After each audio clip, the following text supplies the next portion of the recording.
in 2019, this conference did pass a living wage resolution. And in that resolution, it asked for three things. One, facilitate opportunities for education, dialogue, and advocacy. So this is one of those opportunities. Two, be a resource for local churches and associations seeking to engage in this issue. So this helps us meet number two as well.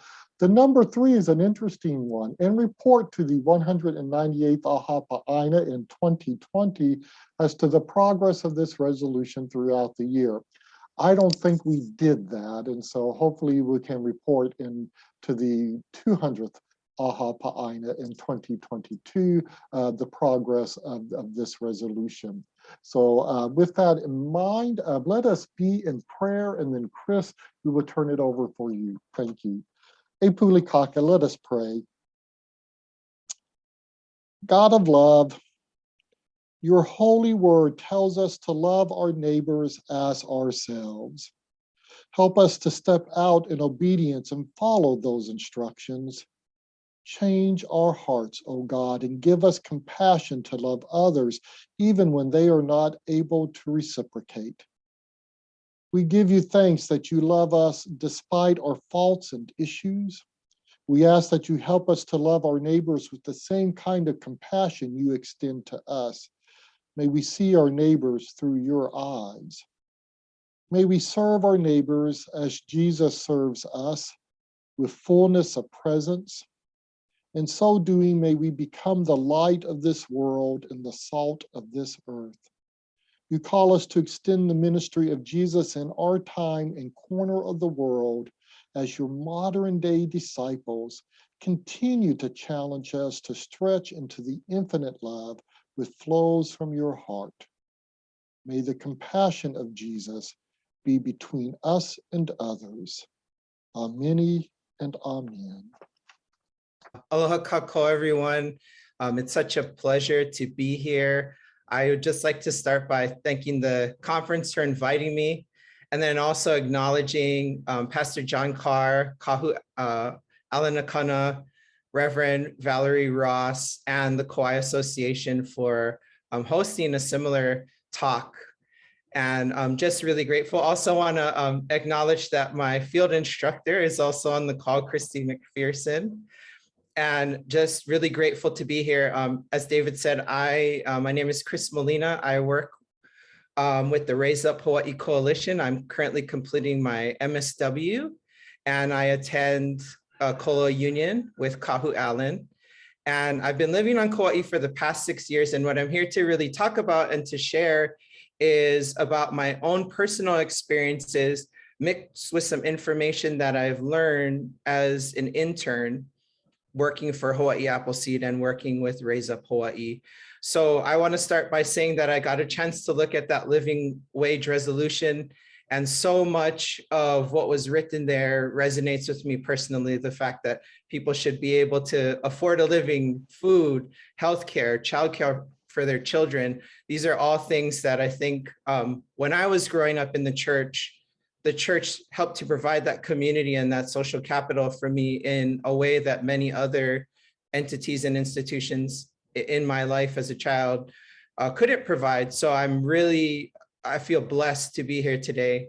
And I'll start by saying that I have received some data from folks that are much more experienced in the realm of policy and economics. I am not an expert, but I will do the best I can to answer any questions folks might have, and then in humility, be very honest about questions that I might not be able to answer or might be beyond the scope of my own understanding. So I'm gonna go ahead and share my screen.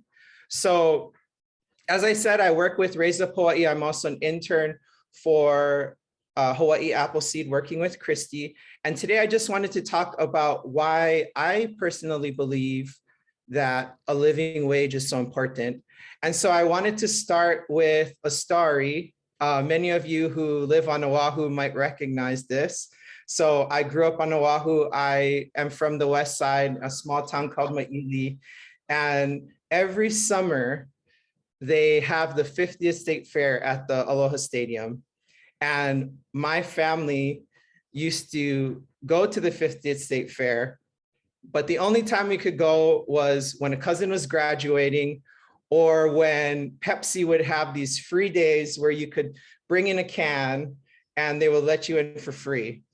And I remember we would be so excited to go to the 50th State Fair, but there was always this unspoken rule that my parents kind of silently communicated to us, which is like, please don't ask us to ride the rides, and please don't ask us for any candied apples, and please don't ask us to play the games.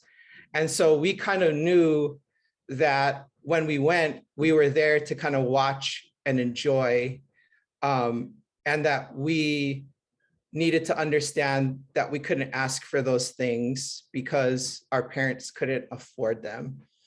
And my parents were very young at the time. My dad recently retired from the military. He was a landscaper. He was a security guard. My mom was a preschool teacher, and they just didn't have the money to both support a mortgage and also feed us kids and do all the nice things that they wanted to. And unfortunately, for a lot of families right now in Hawaii, that's a reality. The Aloha United Way has said that over 42% of our families living in Hawaii right now are struggling. They're 1 or 2 paychecks away from economic catastrophe. And as hard as things were for my parents, we had a roof over our head, we had food, we had medical, but with all of those things, I apologize for my dog, with all of those things in place, we still struggled. And so imagining where we are today, how much more important it is for us to support our families in all those ways. And like I said before, I'm super honored to be here with the UCC, with the churches, because when we were growing up, the church was such an important source of support for us. When we had a birthday, our pastor would call us, we had youth groups, all of these things. When somebody would pass away, we took care of each other, we brought dishes. There was this strong support. And I don't think we would have been able to live a quality life had we not had that support from our community. So the next thing I want to talk about is this term that was created by the Hawaii state government called self-sufficiency. And so self-sufficiency, that term comes from a report that was created by the Department of Economic Development, Business and Tourism. And so self-sufficiency is the amount of money that individuals or families require to meet their basic needs without government or other subsidies. So currently for the state, that number is estimated to be about $18 an hour, or $37,000, about $37,000. Right now, the minimum wage for someone coming in to work is $10.10. So it's almost half of what it needs to be to support an individual, not a family, just to support an individual. So when we're having discussions about living wage, I may refer to this term self-sufficiency. That's what it means. Someone being able to live without any other type of government assistance or subsidy. I also want to share another story. So some of you might have read in my bio that I've been working in the helping profession in different ways for 10 years. And so one of the experiences that I had working in nonprofit was teaching financial literacy classes.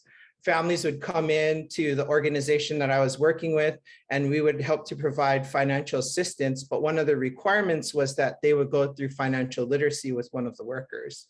And I remember sitting down with one of the people that we were helping, and we used to do a budget with them. And they'd sit down and they would put down all their expenses, their variable expenses and their fixed expenses. And we would say, let's look at your variable expenses and see where we can squeeze. And I was still relatively new to the job, but I remember that this person I was helping looked down at their budget sheet and said, there's nowhere else for me to squeeze. I don't have anything else.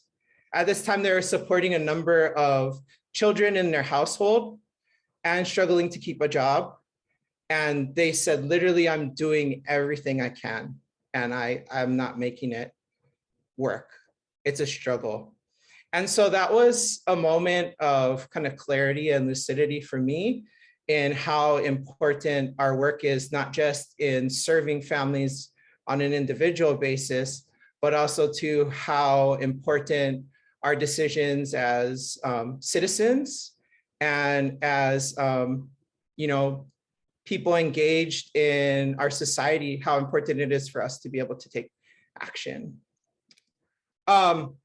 So you may or may not know this, you probably do since you passed a resolution about the living wage. The last time we raised the wage was in 2018, and that was $10.10.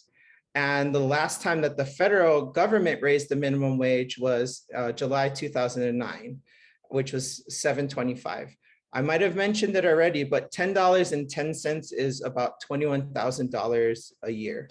So it's been about 4 years since the last time we raised the minimum wage. And from what I understand from advocates and others that I've talked to, it was quite the struggle just to get 1010. So one of the other things I wanted to talk about was with this 2-3 year pandemic that we've been going through, many of us, including myself, had the ability and privilege to work remotely.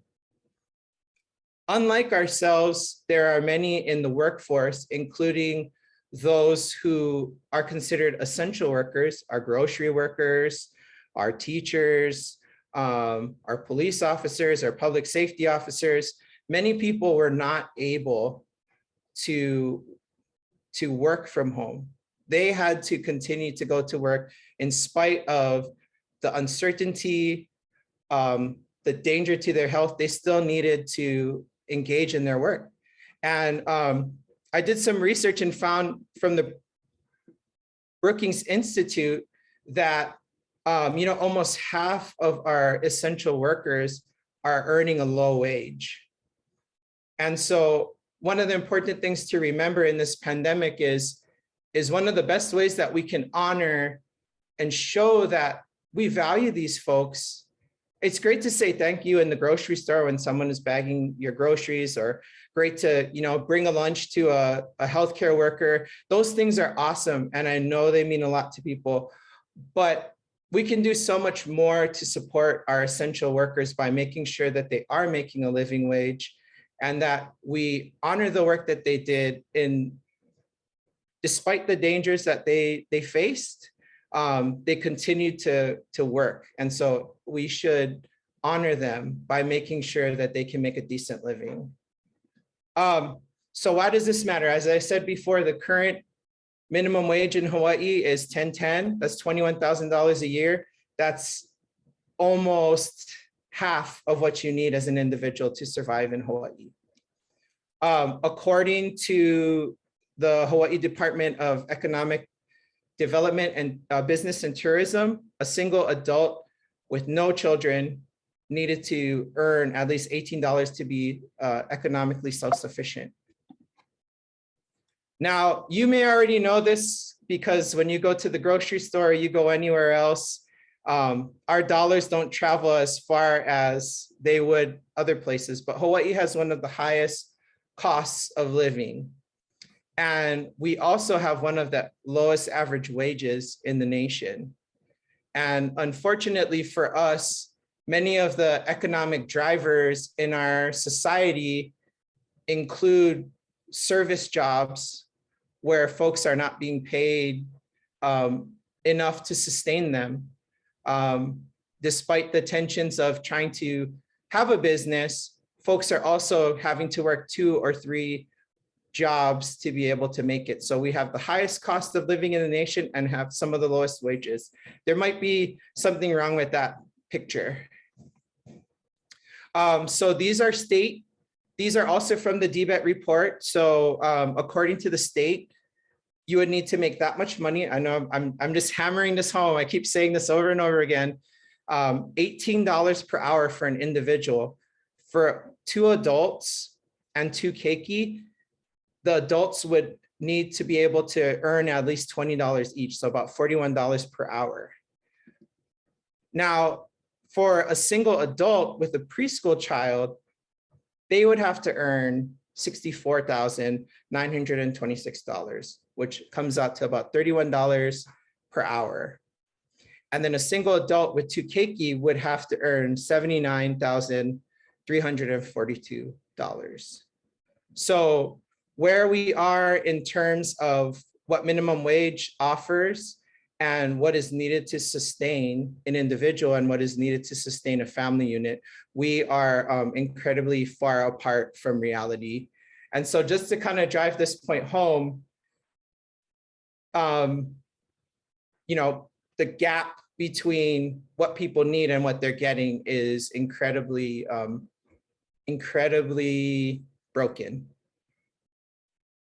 The other thing we need to think about is that according to some of the research that has been shared with me is that many of these people working and earning a living wage or not earning a living wage are women. Almost 60% of them are.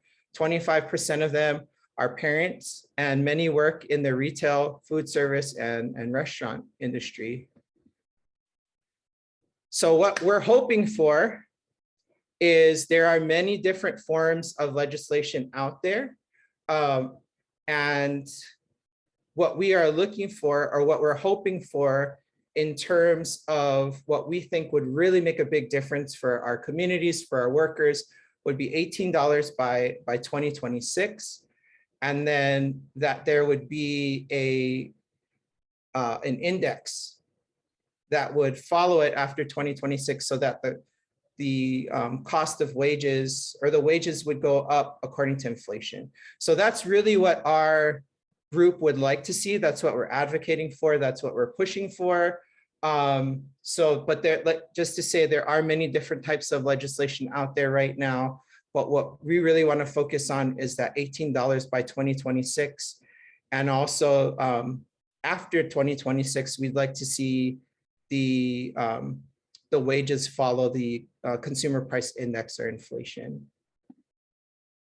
We think that raising the minimum wage would help increase the quality of life for our minimum wage workers. And it would also put more money back into the local economy because people are going to be spending that money that they're receiving, hopefully on local services and services in their area. But we really think that that is important. Happy workers are productive workers.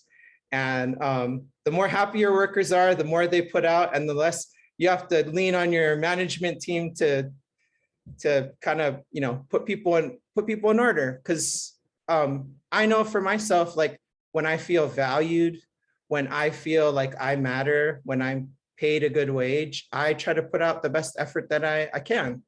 And so we really think that those things are important things to consider. So the state also did a 2020 report. This is also from DBET. And these are direct quotes from those reports. Taking into account the high cost of living in Hawaii, the state's minimum wage falls below the federal minimum wage, around $5 in 2019 when adjusted for the cost of living, compared to the federal minimum wage of $7.25. So even our wage at that time, when you compare it with our cost of living, the parity of it, it's only $5 when compared to the national standard. So as we said earlier, it's very, very it's very low in comparison to the cost of living. The report also concluded this: a preliminary analysis comparing increases in minimum wage to employment growth in low wage occupations reveals no obvious negative effect on employment among occupations most likely to be affected by minimum wage increases. So a lot of folks are afraid that if we raise the wage, that it's going to have an effect on business. And like I said, I'm not an economic expert. However, much of the data that we do have shows us that a lot of this fear, when compared to what data we have been able to collect, maybe somewhat unfounded. So people ask questions like, won't the prices for things go up? Yes, actually, they will go up, but in comparison to what people will receive, these increases will be nominal in comparison to the social impact that it will have for those workers. However, I will say that with the given situation with inflation, I can't speak to that at all because I don't have any experience in how to deal with that. So I'll just be real transparent and say that the inflation costs is something that's a little bit out of my scope. They've also asked, won't people lose their jobs? And so actually what's interesting is this is a graph that was shared with me by Nate Hicks, who also works on this issue. And this was the unemployment rate in Hawaii from 2012 to 2018. So you'll notice that there's been a downward trend in unemployment from 2012 until 2018, where the wage was raised in 2018. Now you'll notice that there's a small increase in unemployment, but in relation to the current trends, unemployment is still down historically over the decade. Now, with that being said, when you look at 2020, that thing looks like a skyscraper. But in essence, when this wage increase was introduced, the massive spike in unemployment over the years preceding the pandemic were actually historically lower than they had been at the beginning of the decade. Also, people said, well, small businesses shut down, and this is census data that Nate Hicks also shared with me. And actually what they found was that the number of small businesses actually rose in Hawaii, oddly enough. And then so this is just another graph for small businesses, but this one is showing ones that had less than 20 employees. In my kind of like learnings in policy, I came across this quote from Joe Biden. It says, don't tell me what you value, show me your budget and I'll tell you what you value. And I actually really like that, but I like what Jesus said better. And he said, wherever your treasure is, there the desires of your heart will be also. And I'm just gonna share a little bit more. So I remember when I was growing up about the story of Jesus walking into this synagogue, and he pulls out the scroll and he reads this passage. He says, the Spirit of the Lord is upon me because he anointed me to bring good news to the poor. He has sent me to proclaim release to the captives and recovery of sight to the blind, to set free those who are oppressed. And I really feel that, in essence, this work to support the living wage is incredibly important to people's personal freedom and their liberation, and something that would be really important to Jesus today. And yeah, so I recently found this song. I don't know if you guys have ever heard of Tracy Chapman, but she writes this song called Talking About a Revolution. And I love music so much. So I just want to read these lyrics to you. Don't you know they're talking about a revolution? It sounds like a whisper. Don't you know, talking about a revolution, it sounds like a whisper. While they're standing in the welfare lines, crying at the doorsteps of those armies of salvation, wasting time in the unemployment lines, sitting around waiting for a promotion. And as I was like reading that today, oddly enough, it reminded me of a story that I read about the prophet Elijah. And First Kings, Kings is one of my favorite books of the Bible. And so the story of the prophet Elijah, he's being pursued by the prophets of Baal, right? And he's crying out to God and he says, why are you doing this? Like, why is this happening to me? And God says he's going to reveal himself to Elijah.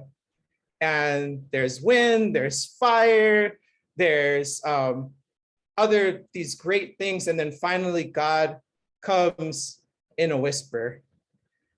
And I just wanted to share that kind of insight of oftentimes, we may not see what should be clear in front of us, the fact that we are all embodiments of God's love. And the more that we can support one another, the better off we are as a community and as people and as children of God. Mahalo you all for listening, for your time. Normally I like to look at everyone's faces to see what's resonating and what's not, but unfortunately with the presentation I couldn't. So I hope you got something out of this, and if you did not, that's totally fine. I want to thank you for your time. Thank you, Chris. I appreciate your time with us as well. Could you have update? We know that there's some bills moving through the legislature on this issue. There was an op-ed piece that Bishop Fitzpatrick with the Episcopal Diocese, Bishop Silva with the Catholic Diocese, and myself did presented around that. Could you just give us an update on those bills, how they're looking, what we can do to encourage them?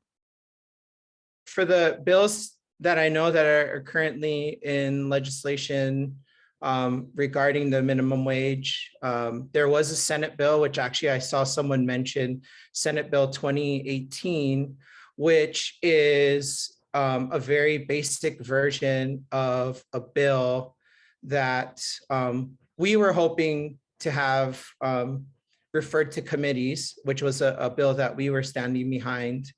But that one has passed through the Senate and is now going to the House.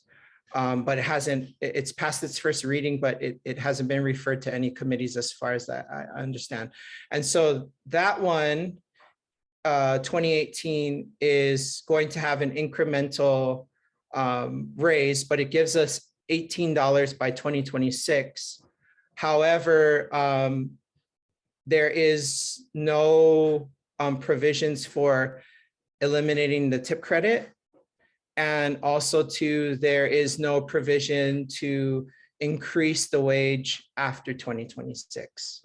However, because it's passed through the Senate without any revisions, if it passes through the House without any revisions, then it has the possibility of going to the executive branch to be approved to become law. So that's 2018. 2510, HB 2510 is another vehicle that they're looking at for the minimum wage. And that one is very, very complex. There's a number of different pieces there. I know there's a tax relief piece particularly focused on food and the food tax credit. There is also something in there about making the earned income tax credit refundable for the state. As you folks may already know, the federal earned income tax credit is already refundable, and it's a huge boon to working families. So that would make it refundable. And the difference is that the increases to $18, and this is one of the harder sticking points for us, is that they would be waiting until the end of the decade or 2030 to increase the wage to $18. And in addition, what I understand, although I don't know the details of it, is that the tip credit, which we were hoping to have eliminated, is actually increases. And our understanding of that really is that we feel that no matter what your job is, you should be receiving the minimum wage regardless, and not a sub-minimum wage. So those are really the two bills. I know there's a few others that have been introduced and may have passed their first readings, but those are really the ones that our group are keeping an eye on. Our 2018, which is now with the House, and then the House Bill 2510, which which actually I believe in a few minutes or an hour, they'll be having a additional hearing from finance to just make decisions. So yeah, so those are the latest updates as far as I know. Hi, thanks for your presentation. Good job. I have a question about the two bills you talked about, SB 2018 and the House Bill 2510. Were you advocating one or the other or both, or like SB 2018 recommend passing without revisions just to get something on the books, or changing it to have provisions for the tip credit and the minimum, increasing the minimum wage after 2026? What do you have recommendations? We would like, because SB 2018 has that kind of very clear increase to $18 by 2026, and it's less complex. We really think that that's the vehicle that can kind of create the change that we would like to see as Raise Up Hawai. However, 2510 has a lot of great, HB 2510 has a lot of great components to it, such as making that EITC refundable and still increasing the wage. However, it's not the increase that like we would like to see. And so for that reason, you'll see if you watch any of the testimonies or the hearings, many of the folks that participated in our coalition have said, we appreciate a lot of these efforts to, work towards supporting our working families. However, we really would like to see this bill split into different bills rather than one kind of complex bill that has tax relief, that has the EITC. But despite those great things, still doesn't provide us with the increase that we think workers need to sustain. So I would say we are right now, and Christy, please chime in if I'm missing anything. Christy helps to convene the group, but that the 2018 is really one that we are looking at as being the most viable vehicle. And in 2510, we really would like to see that kind of broken up into smaller other bills, not one large bill. But yeah, hopefully that answers your question. Chris, I just want to say you did a fantastic job. And, you really, I loved how you opened the whole conversation about your own personal story. I think that's so important for us to remember as we're fighting for a higher wage. We need to remember the families that are really struggling right now. And just those little things that we take for granted that they're not able to experience because they're not making higher wages. And you also really very well laid out, the legislative, the bills. I just want everyone to know that Raise Up Hawai is going to fight till the end to 18 by 2026. However, if we don't get what we want, this is going to be a victory no matter what. I just want to remind everyone that we have come very far. When I was in high school in 1988, I worked at TCBY in Nu'uanu, and it was I was earning $3.85 as minimum wage. And so it took us 30 years to get to 10.10, which is really $6 when you think about it. It took us 30 years to get to $6 more. So if we get $8 at the very least, if we get $8 in 8 years, that is, I still think that is a victory. It's not the victory that we want. And so we're going to push for it to be a faster timeline, but it still is a victory.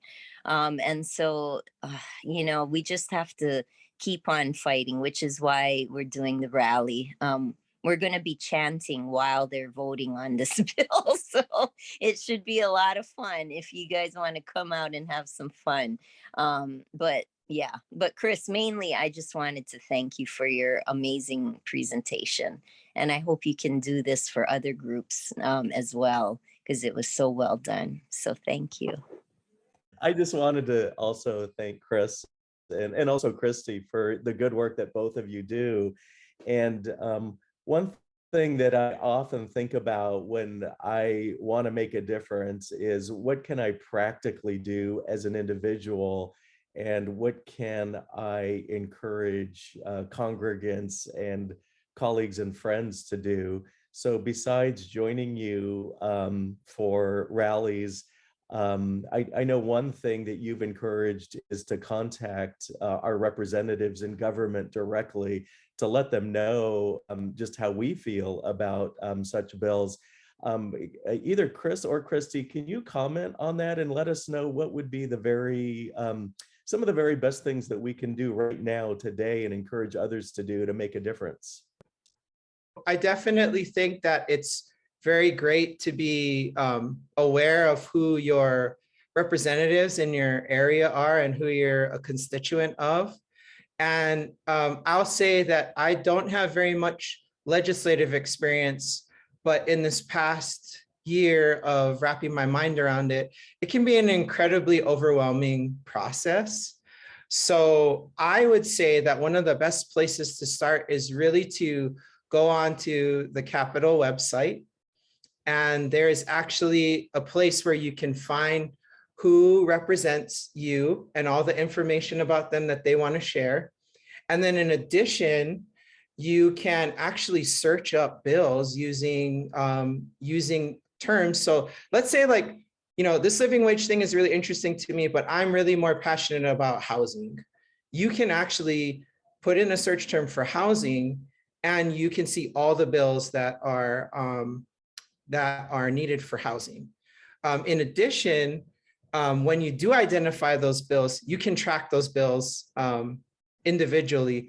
And there are many great resources, including the public access room, that provide the resources that you need to navigate there. So I would definitely say that finding out who your representatives are, building a rapport with them, letting them know what matters to you, and also, really picking a few things that are really important to you. So for like myself, it's the living wage, right? So I try to track those bills, and I try to submit written testimony when I can.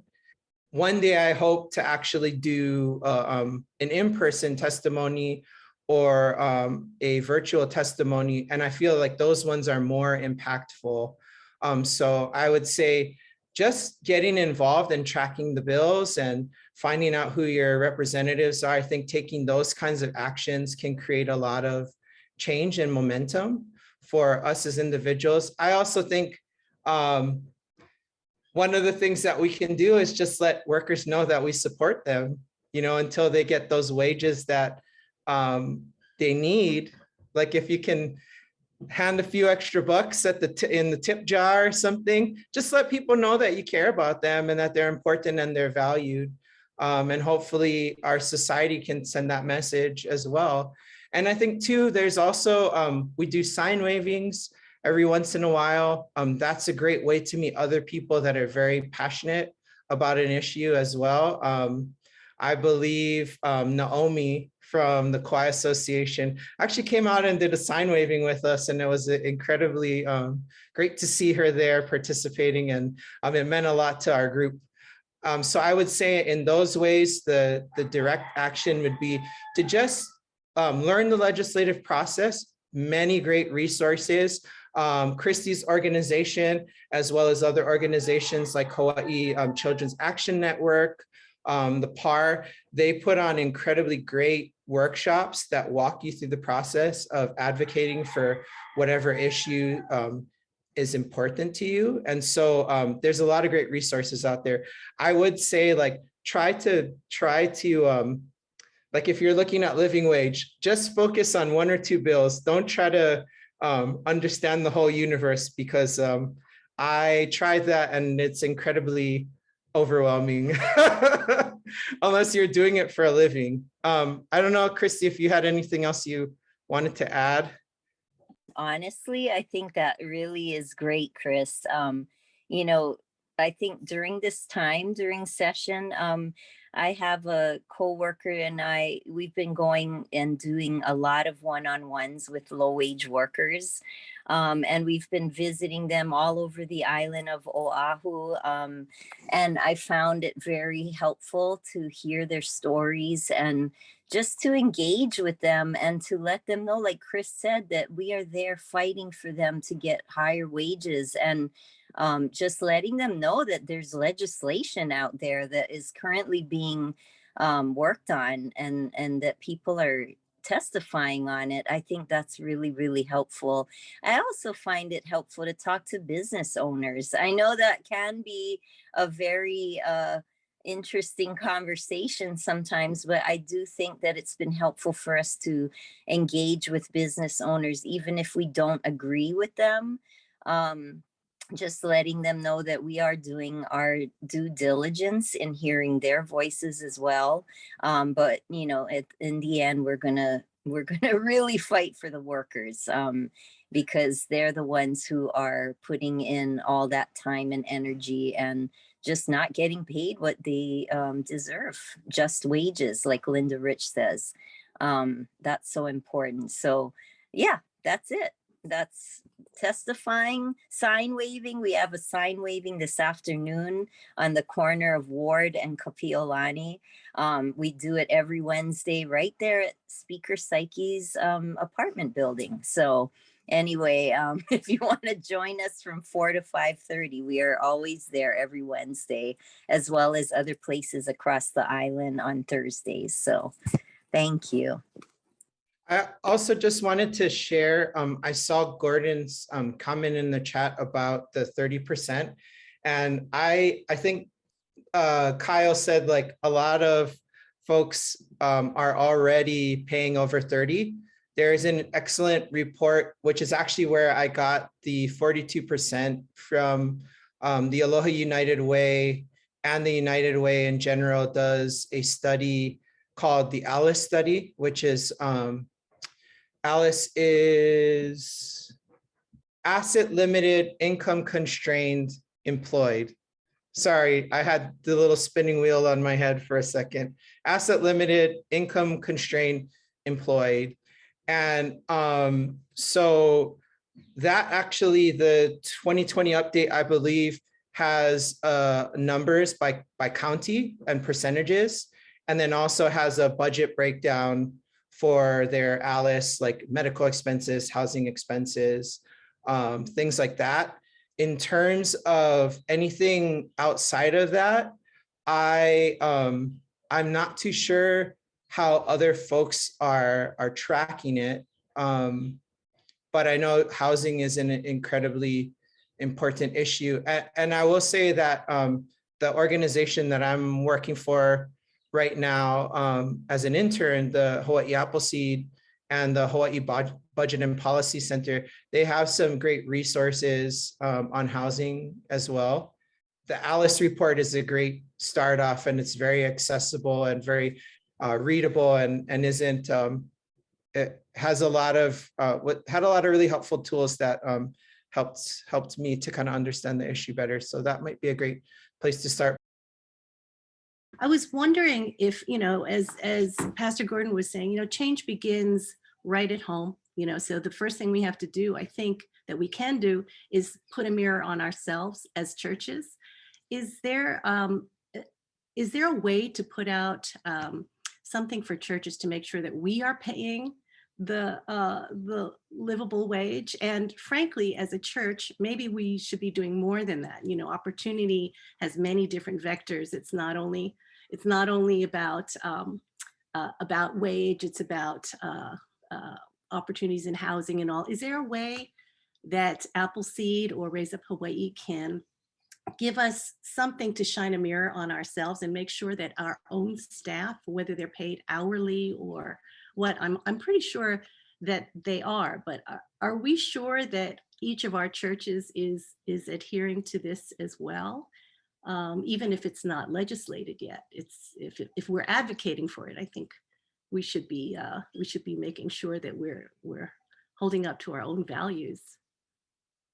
Yeah, I think those are important conversations to have. And I know in the nonprofit sector and in many other sectors where there are essential services and important services, those conversations are having to be had, not just in the restaurant industries and such. And even in, I believe, in government contracting in terms of the monies that are provided to those that are doing really important work. So I would say most of the resources that we would be able to provide would be found on our website.